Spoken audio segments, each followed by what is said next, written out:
Christian Smalls, one of the co-founders of the Amazon labor union, who said when he met with Biden yesterday that Biden told him that he got him in trouble.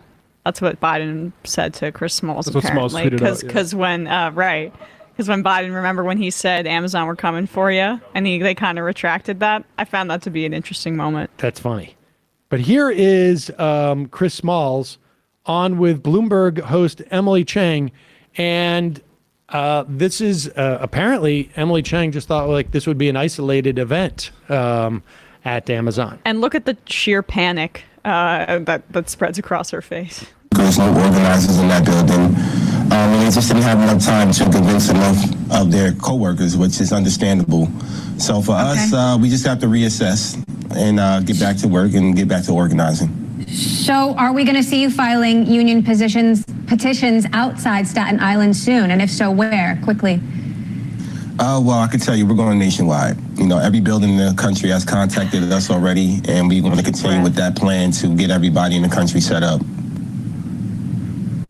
You're saying every Amazon warehouse in the country has contacted you about the prospect of unionizing? Every Amazon facility in the country, and then some, has contacted the Amazon Labor Union, and we will have a conference that will address everybody nationwide. All right. Christian Smalls, president of the Amazon Labor Union, fresh off his meeting with President Biden. Thank you. The slow realization. Her heart palpitating. Wait, there aren't what? Factories and warehouses that Amazon has where everybody isn't happy about working there? Really? You know, it's interesting too. We had Jordan Flowers on 2 days ago, I guess. Another organizer with ALU, one of the co-founders, and I asked him, like, you know, where are you going next? And obviously they're not going to say. And there's no doubt in my mind they've gotten calls from at least one person in every warehouse around the country. But Smalls is messing with them big time here because he knows he's on Bloomberg. He knows what he's doing there. He's just going to talk to Amazon. That is the way that he communicates. This is the one place they're not going to, Bezos is not watching this show, but he is watching Bloomberg TV. Oh, yeah. And Smalls is just basically saying, like, could be anywhere. And how much you want to bet that Emily Chang has a sizable amount of Amazon stock in her portfolio? Not anymore. She may hedging. Sell. I'm really liking what Smalls is sort of emphasizing. The one, he keeps repeatedly saying this isn't a left or right issue, this is a worker issue. But also the more fundamental point when he responded to Lindsey Graham saying, workers make these companies, and you're not going to. They're what make them go, and they're who need to attending to. And I think his approach is it's going to be fascinating to see where they go from this. It really is. It's a big deal, and they know it. And on one hand, it was a big deal to have them at the White House. It raises their profile. It signals in a way that we haven't had a president signal in a long time. It signals to the bureaucracy in the U.S. government and to the National Labor Relations Board that you should be aggressive here, and there will be no pushback on your aggressiveness. However, there's something more proactive that the administration can do, and they already said that they would do it. At one point, I think on the campaign, Joe Biden said, we're not going to give government contracts to union busters. Whoops. And we know there was a second vote in Bessemer because Amazon unduly influenced that election. They engaged in union busting. We know that they have hired union busters to go around into these warehouses. Jordan Flowers told us, and Christian Smalls just said it on Bloomberg at the head of that last clip, that they didn't have time to go in and organize the part-time workers in the way they did the full-time workers, and the consultants get in there and they get the last word on it. But here is MSNBC host Hallie Jackson asking Labor Secretary Marty Walsh, why is the Biden administration trying to have it both ways? Why are they on one day or the same day inviting Amazon union organizers to the White House and saying, we support you, and on the same day or the day before, the day after, refusing to deny Amazon government contracts because of their union busting activity? The vice president were there, I think, speaking with them at the White House. I think the president popped in, too, according to Chris Smalls. He tweeted about it. He, of course, as you know, is the guy who kind of led that whole union effort at the Staten Island Amazon warehouse. Secretary Walsh, Amazon has been a recipient of some big federal contracts, as you know, something senators like Bernie Sanders, some labor leaders have said should end.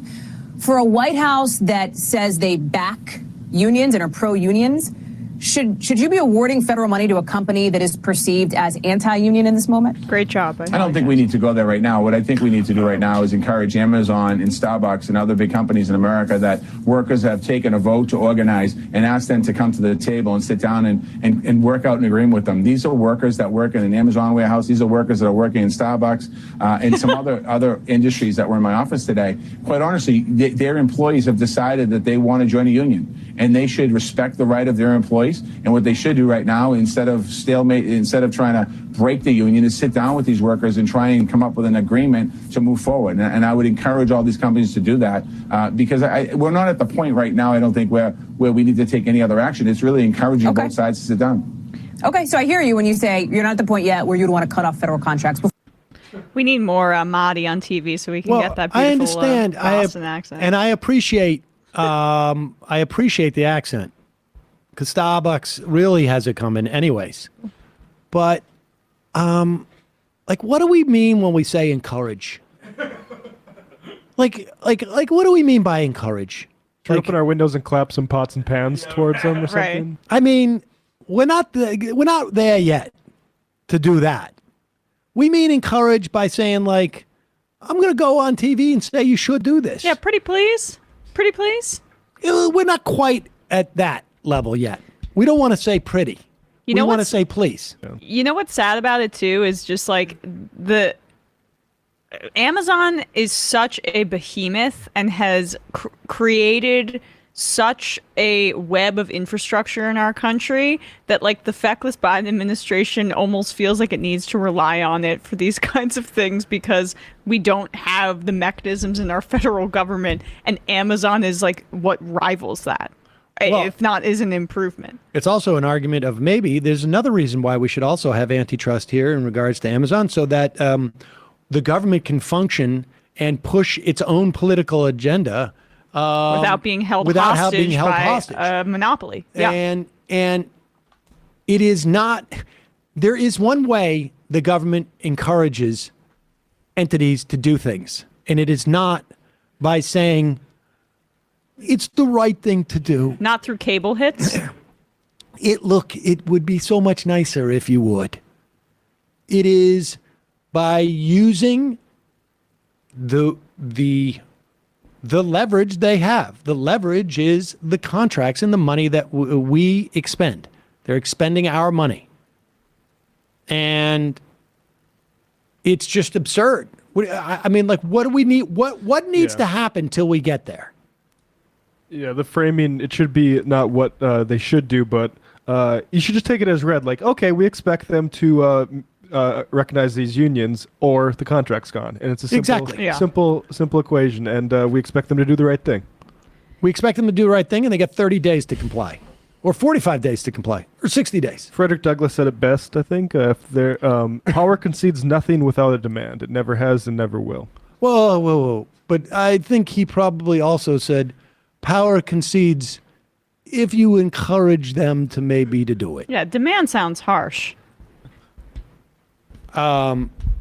This is about as classic of a Biden administration sort of metaphor as for everything that's going on. And it's also just inherently American. Like, we've outsourced so much of our nation's functionality to this large corporation that even the Biden administration's like at the stated agenda of trying to stand on the side of unionizing workers, it's like untenable, and they're too weak to actually change it. But the fact that they do this stuff like almost like days apart, if it was even days apart, is just, it's stunning. Has Jake Carney tweeted yet since the election? Because his cover photo is still a photo of him and Biden hugging. That's what they want. They want, the Biden administration. Yes, they're more pro-union than both the Clinton and Obama administrations, both in rhetoric and in the way that the NLRB is functioning. But still, they want to maintain that relationship with Amazon because, as I'm trying to emphasize here, they're held hostage by it to a certain degree and don't have the balls to do anything about it. It's like neoliberalism. These are the consequences.